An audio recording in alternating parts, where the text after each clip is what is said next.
2017 के पहले एक चुनौती थी। वास्तव में जरूरतमंदों को राशन नहीं मिल पाता था। उसके नाम पे राशन कार्ड होता था, लेकिन उसको पता ही नहीं रहता था। उसके नाम पे राशन कुछ और ही लोग डकार जाते थे। 2017 के पहले प्रदेश के अंदर कई जनपदों में भूख से भी मौतें होती थी, लेकिन जब खाद्य एवं रसद विभाग में तकनीक का अधिकाधिक उपयोग किया गया, पहले ई पॉस मशीन से और अब ई वेइंग मशीन को भी लागू करके, जहां इस फील्ड में व्यापक रिफॉर्म किए गए। कहने के लिए लोग कहते होंगे कि रिफॉर्म तो केवल डिजिटल उसमें ही हो सकता है, लेकिन प्रधानमंत्री जी की जो मंशा रही है कि रिफॉर्म जीवन के हर एक क्षेत्र में हो सकता है, और खाद्य रसद विभाग ने उस रिफॉर्म के माध्यम से जो परिवर्तन करके दिखाया है, आज मैं कह सकता हूं कि लगभग सभी 80,000 राशन कोटे की दुकान में इस रिफॉर्म का लाभ 15 करोड़ लोगों को प्रदेश के अंदर प्राप्त हुआ। भूखमरी की समस्या का समाधान हुआ। उस कलंक से हमने उत्तर प्रदेश को मुक्त करने में सफलता प्राप्त की, और सिंगल डोर स्टेप के माध्यम से भी जो एफसीआई गोदाम से राशन बीच से ही गायब होता था, अब वो बीच से गायब नहीं होगा, बल्कि लखनऊ से ही बैठ बैठ करके हम मॉनिटरिंग कर पाएंगे कि राशन वास्तव में जिस कोटे की दुकान में जाना है उसी तक पहुंच पा रहा है। यह जो परिवर्तन देखने को मिला है, यही है सबका साथ और सबका विकास। मोदी जी का मंत्र यही है, जो सबका साथ और सबके विकास के माध्यम से जमीनी धरातल पर उतरता हुआ दिखाई दे रहा है। भाइयों बहनों, हम सब जानते हैं ये जो परिवर्तन हम सबको देखने को मिला है, 14 के पहले यह असंभव था। गरीब को राशन मिल पाना दूभर था। इस प्रकार की बातों की कल्पना भी नहीं की जा सकती थी। लेकिन 2014 के बाद जो परिवर्तन देखने को मिला, बिना भेदभाव के शासन की योजना का लाभ गरीब को मिला, यही है सुशासन। इसी को कहते हैं सुशासन। ये जो कार्य संस्कृति, बदली हुई कार्य संस्कृति का लाभ कैसे प्राप्त हुआ? स्टेप दर स्टेप हर जरूरतमंद का कार्ड बनना, हर फेयर प्राइस शॉप में ई पॉस मशीन का लगना, हर फेयर प्राइस शॉप को यहां पे शासन के साथ जुड़ी हुई व्यवस्था के साथ एक स्क्रीन के साथ जोड़ देना, और फिर यही नहीं, वहां पे भी सिंगल डोर स्टेप के माध्यम से एक ही बार में एफसीआई गोदाम से सीधे राशन कोटे की दुकान में राशन जाएगा। यह भी एक निर्णय था, बड़ा महत्वपूर्ण निर्णय था, वह भी पूरा किया गया। और अब मॉडल शॉप, ये मॉडल शॉप केवल मॉडल शॉप नहीं है, अन्नपूर्णा भवन जो है ना, यहां पे राशन वितरण करने की व्यवस्था हो सकता है कि कभी कोटेदार अपनी मजबूरी के कारण छोड़ना चाहेगा, तो लोगों को भटकना नहीं पड़ेगा, दुकान वही रहेगी, भले ही व्यक्ति बदलेगा। व्यक्ति से समूह को जा सकता है, समूह से व्यक्ति को आ सकता है, लेकिन दुकान एक ही जगह में बनी रहेगी। एक लाभ ये होगा।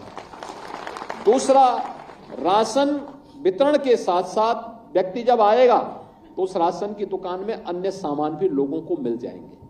किसी को दवा लेनी हो, जेनरिक दवा लेनी हो, किसी को घर की अन्य आवश्यकता के लिए भी खरीदारी करनी हो, सस्ते में वह सामान भी वहां पे आप लोग बेच पाएंगे, इसकी सुविधा भी रहेगी।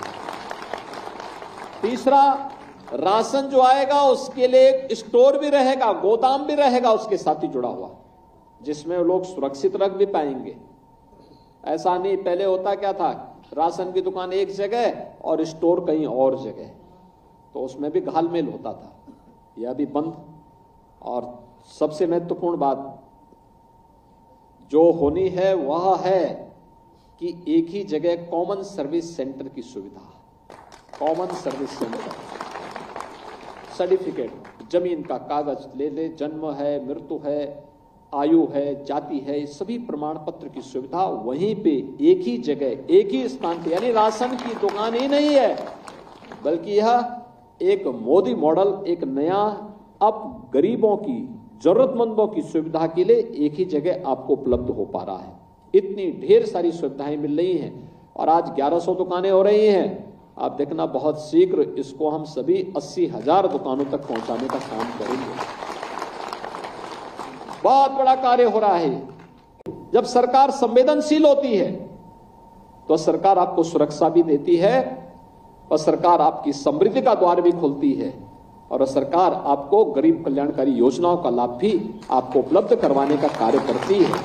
और यही तो हुआ है, डबल इंजन की सरकार इसीलिए डबल स्पीड से काम कर पा रही है, क्योंकि यहां पे एक ही लक्ष्य है सबका, और वह है विकास भी होना है, सुरक्षा भी देनी है, समृद्धि भी लानी है और गरीब कल्याण के कार्य को भी बिना भेदभाव के करना है। इतना बड़ा कार्य एक साथ हो रहा है। ग्राम्य विकास विभाग ने मनरेगा योजना के अंतर्गत, पहले मनरेगा का मतलब क्या होता था, 17 के पहले यूपी में पहले एक तालाब खुदता था और अगली बार काम नहीं तो कहते थे कि भाई अब ये काम करो, इस तालाब को पार डालो, फिर अगली बार उस तालाब को फिर खोदो, तो पूरा पैसा तालाब को खोदने, पाटने और फिर खोदने में ही लग जाता था। अब देखिए काम हो गया, तो अन्य कार्य के अलावा अब क्या काम होना है भाई, अब गांव में एक मॉडल अन्नपूर्णा भवन बनाओ। अन्नपूर्णा भवन का मतलब मॉडल फेयर प्राइस शॉप, एक साथ सभी प्रकार की सुविधा वहां मिल गई, सभी प्रकार की सुविधा, गांव में लोगों को रोजगार भी और अन्य प्रकार की। आप देखिए ना, राशन कार्ड की दुकान में एक व्यक्ति राशन बेचने में और सामान बेचने में लग गया, एक वहां पे कॉमन सर्विस सेंटर में काम करने को एक व्यक्ति को वहां जिम्मेदारी मिलेगी, अन्य लोग तमाम प्रकार के अन्य कार्यों के साथ वहां जुड़ सकते हैं। बहुत अच्छी सुविधा वहां के माध्यम से प्राप्त हो सकती है और यह कार्य आज एक साथ यहां पे ग्राम्य विकास विभाग और खाद्य एवं रसद विभाग मिलकर के आगे बढ़ाने का कार्य कर रहा है। मैं इसके लिए दोनों विभागों को हृदय से धन्यवाद देता हूं और जो प्रधानमंत्री मोदी जी के विजन को जमीनी धरातल पर उतारने का काम हो रहा है, यह विजन के लिए जिसका लाभ हमारे प्रदेश के 25 करोड़ लोग लेने जा रहे हैं, इन सबको मैं इसके लिए हृदय से बधाई देता हूं, अपनी शुभकामनाएं देता हूं। सरकार बहुत शीघ्र कुछ और भी बड़े कदम इस क्षेत्र में उठाने की तैयारी कर रही है। हर राशन कार्ड को आधार सीडिंग का काम चल रहा है और फिर 100, अभी आपने देखा होगा मोदी की गारंटी के माध्यम से विकसित भारत संकल्प यात्रा गांव-गांव गई थी। गांव-गांव जाने का उद्देश्य था सिचुएशन के लक्ष्य को प्राप्त करना। जिस व्यक्ति के पास जो सुविधा है अच्छी बात है, जिसके पास नहीं है उसको सुविधा से लाभान्वित करने की तैयारी करना, उसका एक मैकेनिज्म तैयार करना। नौकरी, रोजगार या व्यक्ति के हर हाथ को काम हो, हर खेत को पानी हो, हर नौजवान को रोजगार की सुविधा हो, ये सभी कार्यक्रम समयबद्ध तरीके से आगे बढ़ाने का कार्यक्रम। और इस बड़े कार्यक्रम को हम लोग हाथ में लेने जा रहे हैं, आधार सीडिंग की प्रक्रिया को आगे बढ़ाने का कार्य एक, और इसके माध्यम से फैमिली आईडी हर व्यक्ति की तैयार होने जा रही है। एक जगह बैठे बैठे तय हो जाएगा भाई फलाने व्यक्ति को क्या सुविधा चाहिए और उसको योजना का लाभ के साथ जोड़ देना। दूसरा है राजस्व से जुड़े हुए किसी भी, आपको अपने जमीन का कागज देखना हो, तहसील के चक्कर नहीं लगाने पड़ेंगे। हम डिजिटाइजेशन की कार्रवाई को अंतिम चरण तक लेके चले गए हैं, बहुत शीघ्र उसको भी हम लागू करने वाले हैं। एक ही जगह बैठ करके आप अपने जमीन के कागज वहीं से नकल निकाल सकते हैं और फिर इस प्रक्रिया को फिर हम बाद में वरासत के साथ भी ऑटो मोड पर जोड़ने की तैयारी कर रहे हैं। वरासत है, नामांतरण है, ये सभी प्रक्रियाएं इसके साथ जुड़ेंगे और इसके बाद हम लोग इसके बाद और आगे कदम उठाने जा रहे हैं। वह कदम होगा पैमाइश की समस्या का समाधान समाप्त। अब तकनीक का, जैसे हवाई जहाज हेलीकॉप्टर उतरता ना, कोऑर्डिनेट दिए जाते हैं, ऐसे ही कोऑर्डिनेट से तय हो जाएंगे किसकी कौन सी लैंड है। कोई जमीन का घपला कर ही नहीं पाएगा। अब जरीब को इधर उधर करने की जरूरत ही नहीं होगी, सारा घपला वहीं से होता था।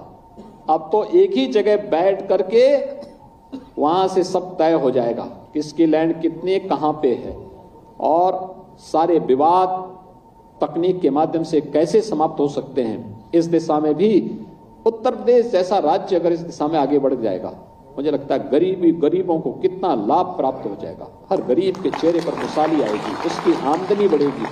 प्रधानमंत्री मोदी जी ने पहले पीएम स्वामित्व योजना में जहां पे जिसकी झोपड़ी है, गांव में जहां जिसका मकान है, वहां का मालिकाना अधिकार उसको दे करके पहले ही जमीन का मालिक बना दिया है। और फिर जो बचे होंगे उन सभी गरीबों को हम इस सुविधा के साथ जोड़ने का कार्य करेंगे।